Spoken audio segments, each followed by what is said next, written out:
मित्रों, जब भी प्रेम की बात आती है तो सबसे पहले हमारे मन में राधा कृष्ण के प्रेम की कथा याद आती है। परंतु अधिकतर जनमानस के मन में ये सवाल उठता है कि जब भगवान कृष्ण राधा रानी से बेइंतहा प्रेम करते थे तो फिर उन्होंने उनसे शादी क्यों नहीं की। अगर आपके मन में भी ये सवाल उठता हो तो ये वीडियो आपके लिए ही है, क्योंकि आज की इस वीडियो में मैं आपको इसी सवाल का जवाब बताने जा रहा हूँ कि आखिर भगवान श्री कृष्ण ने राधा रानी से विवाह क्यों नहीं किया। तो वीडियो के अंत तक हमारे साथ जरूर बने रहें। नमस्कार मित्रों, हिंदू धर्म ग्रंथों में इस प्रसंग से जुड़ी कई कथाएं प्रचलित हैं, जिनमें से सबसे पहली कथा के अनुसार ऐसा माना जाता है कि राधा कोई और नहीं बल्कि श्री कृष्ण का ही एक रूप थी। स्कंद पुराण की माने तो श्री कृष्ण को आत्मा राम भी कहा जाता है, अर्थात जो अपनी आत्मा में ही रमण करते हुए आनंदित रहता है और उसे आनंद की अनुभूति के लिए किसी अन्य की आवश्यकता नहीं होती। उनकी आत्मा तो राधा ही है, अतः राधा और कृष्ण को कभी अलग नहीं किया जा सकता। ऐसे में फिर राधा और श्री कृष्ण के विवाह होना और बिछड़ने का सवाल ही नहीं उठता। श्री कृष्ण ने ही खुद को दोनों रूपों में प्रकट किया है। ये भगवान का एक मनोरम रूप है। पुराणों में उनके इस रूप को रहस्य, अध्यात्म और दर्शन से जोड़कर देखा गया।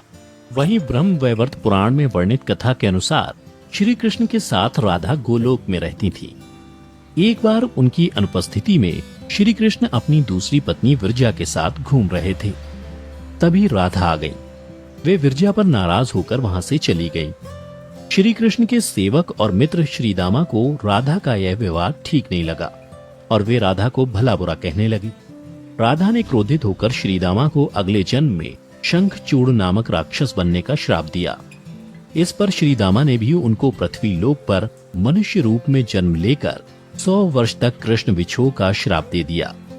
राधा को जब श्राप मिला था तब श्री कृष्ण ने उनसे कहा था कि तुम्हारा मनुष्य रूप में जन्म तो होगा, लेकिन तुम सदैव मेरे पास रहोगी। यही कारण था कि राधा और श्री कृष्ण का बचपन में विछोह हो गया था। जबकि रामचरितमानस के बालकांड के अनुसार एक बार विष्णु जी ने नारद जी के साथ छल किया था। उन्हें खुद का स्वरूप देने के बजाय वानर का स्वरूप दे दिया था।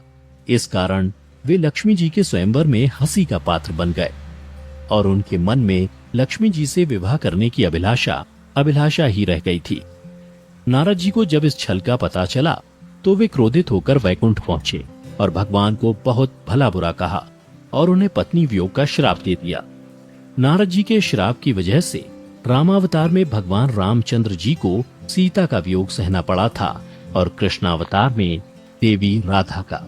इसके अलावा एक अन्य पौराणिक कथा के अनुसार राधा श्री कृष्ण से 5 वर्ष बड़ी थी। राधा ने श्री कृष्ण को पहली बार जब देखा था जब उनकी माँ यशोदा ने उन्हें ओखल से बांध दिया था। कुछ लोग कहते हैं कि वह पहली बार गोकुल अपने पिता वृषभानु जी के साथ आई थी, तब श्री कृष्ण को पहली बार देखा था।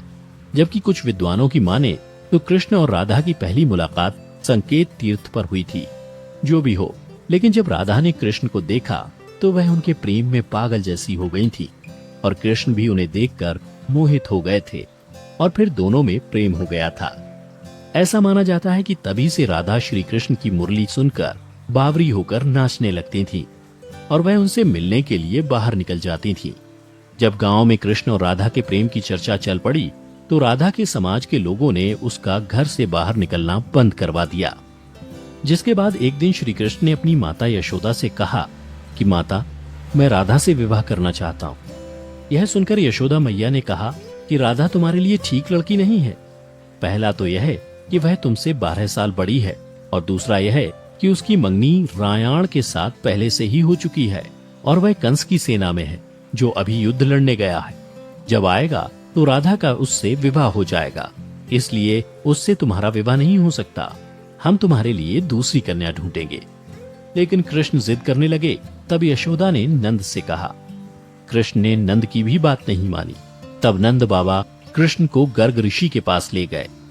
गर्ग ऋषि ने कृष्ण को समझाया कि तुम्हारा जन्म किसी खास लक्ष्य के लिए हुआ है। इसकी भविष्यवाणी हो चुकी है कि तुम तारणहार हो। इस संसार में तुम धर्म की स्थापना करोगे।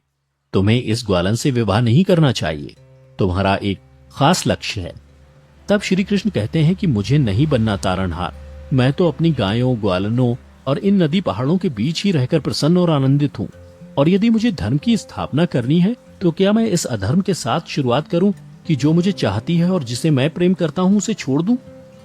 यह तो न्याय नहीं है। गर्ग मुनि हर तरह से समझाते हैं, लेकिन कृष्ण नहीं समझते हैं।